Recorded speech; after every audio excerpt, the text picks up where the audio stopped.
நான் பட்ட கஷ்டங்கள். நான் படிக்கும்போது, டாக்டர் படிப்பு படிக்கும்போது ஃபீஸ் கட்ட முடியல. அங்கே தான் இந்த காவிரி கரை புரண்டு ஓடுது. காவிரி பெரிய பயங்கரமான இறைச்சலோடு ஓடுது. சரி, இதில் விழுந்து நம்ம செத்துடலாம், இந்த காவிரியில் விழுந்து செத்துடலாம் அப்படின்னா, அன்றைக்கி விழுந்து நான் செத்துருந்தேன்னா இப்போ உங்களெல்லாம் அந்த நேரத்தில் நான் பார்த்துருக்க முடியாது. அப்போது காவிரி கரை புரண்டு பெரிய இறைச்சலோடு வருது. காவிரி உழுது, தண்ணி உழுது. அப்போது விழலான்னு போனேன். எங்கள் அம்மா வந்து நிற்கிறாங்க எதிர்க்க. எங்கள் அம்மா நிற்கிற மாதிரி ஒரு தோற்றம். நான் இந்த டாக்டர் படிப்பு படிக்கிறதுக்கு,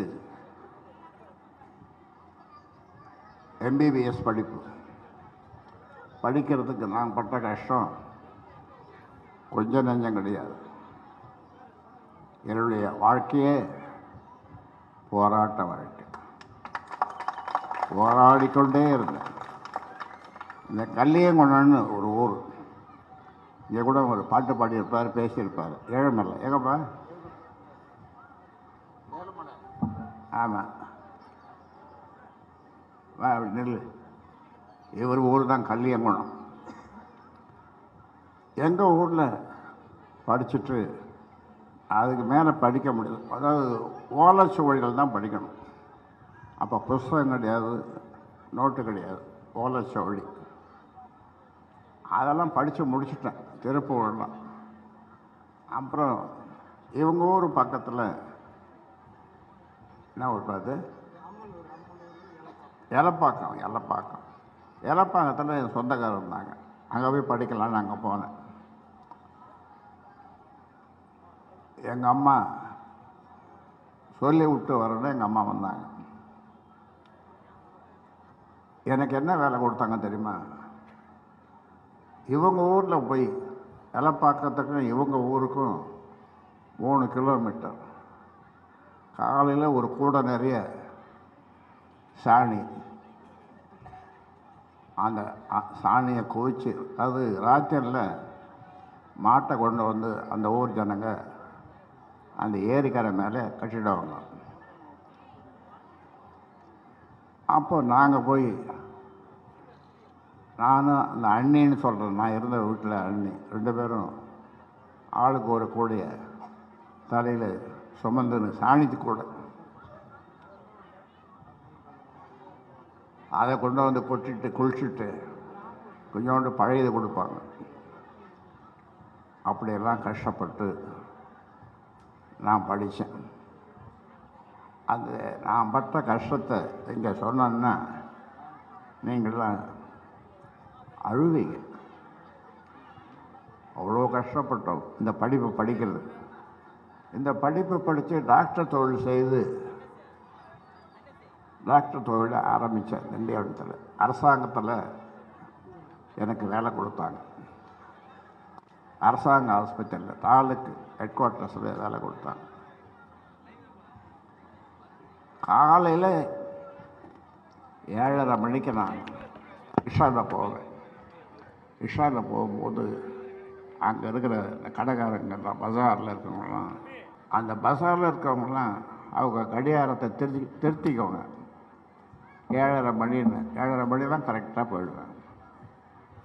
இப்படி அது அவ்வளோ கஷ்டப்பட்டோம் படிக்கிறது.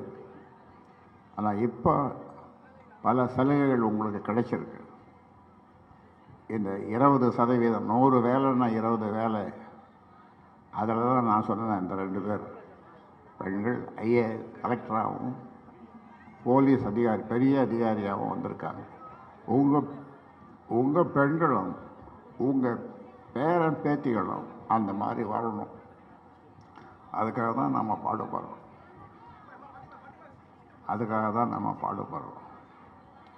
நான் வைத்தியம் பண்ணும்போது நோயாளி வரும், மருந்தெல்லாம் கொடுத்துட்ட பிறகு அப்போ நான் 3 ரூபா தான் வாங்குவேன். 3 ரூபா ஃபீஸு. அவன் தலையை சொரிஞ்சு நிற்பான். சரி, காசு இல்லைன்னு அவன் சொல்கிறான் அப்படின்னு தெரிஞ்சுக்கணும். நான் சரி போப்பான்னு சொல்லுவேன். உடனே போக மாட்டான், மறுபடியும் தலையை சொரியும். அப்போ நான் நர்ஸம்மாகிட்ட சொல்லுவேன், அவன் பஸ்ஸுக்கு காசு கேட்குறான், ஏதாவது இருந்தால் கொடுத்து அனுப்புன்னு சொல்லுவேன். அந்த காலத்தில் அப்படியெல்லாம் இந்த மக்கள் படுற கஷ்டங்களை பார்த்து தான் வன்னியர் சங்கம் ஆரம்பித்தோம். இந்த வன்னிய மக்கள் வாழ்வதற்காக. வன்னிய மக்கள் மட்டுமல்ல, நம்ம தமிழ்நாட்டில் 324 ஜாதிகள் இருக்குது.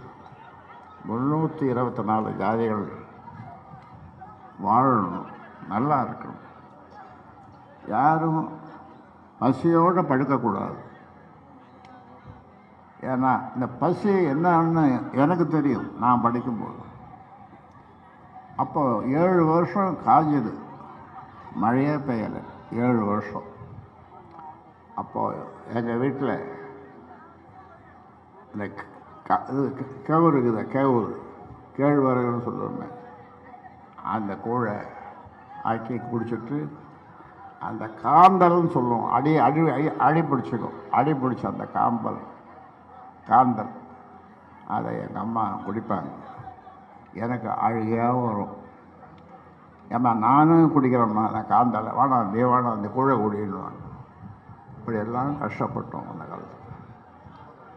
நான் சின்ன வயசில் 10 வயசு இருக்கும், பக்கத்து ஊருக்கு போய் களை வெட்டினேன். களை வெட்டினா ஒரு லைனார் குடும்பம், பெரிய பணக்கார, பக்கத்து ஊர்.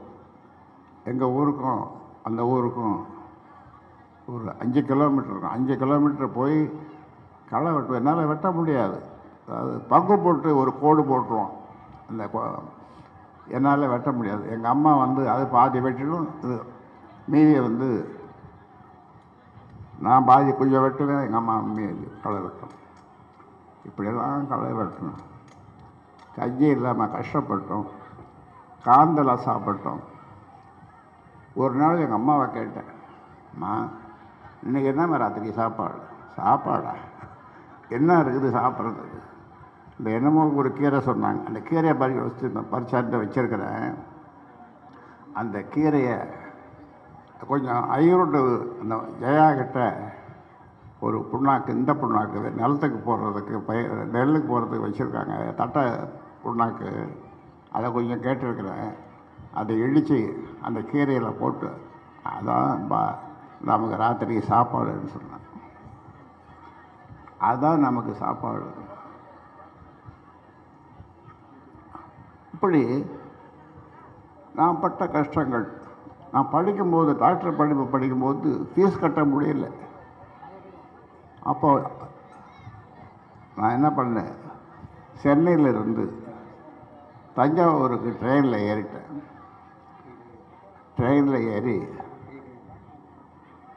அங்கே போய் அங்கே தான் அந்த காவிரி கரை புரண்டு ஓடுது. காவிரி பெரிய பயங்கரமான இறைச்சலோடு ஓடுது. சரி, இதில் விழுந்து நம்ம செத்துடலாம், இந்த காவிரியில் விழுந்து செத்துடலாம் அப்படின்னா, அன்றைக்கி விழுந்து நான் செத்துருந்தேன்னா இப்போ உங்களெல்லாம் அந்த நேரத்தில் நான் பார்த்துருக்க முடியாது.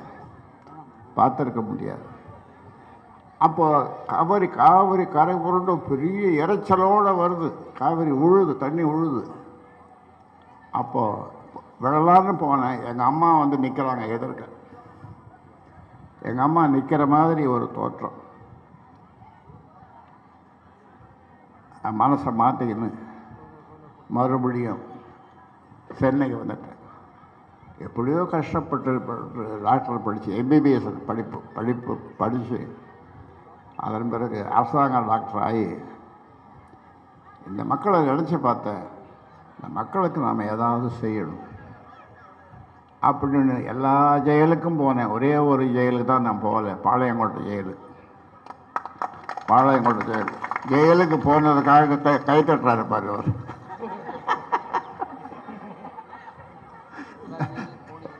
இல்லை அவ்வளோ கஷ்டப்பட்டேன். நான் பட்ட கஷ்டத்தையெல்லாம் இங்கே சொல்ல ஆரம்பித்தா நம்ம தாய்மார்கள்லாம் அழுவைங்க, உங்கள் கண்ணில் தண்ணி வரும். ட்ரெண்டை ஃப்ரெண்ட் ஆக்கிக்கோங்க. தந்தி டிவியின் சப்ஸ்கிரைபர்ஸ் அண்ட் ஃபாலோவர்ஸ் குடும்பத்தில் நீங்களும் இணையுங்க.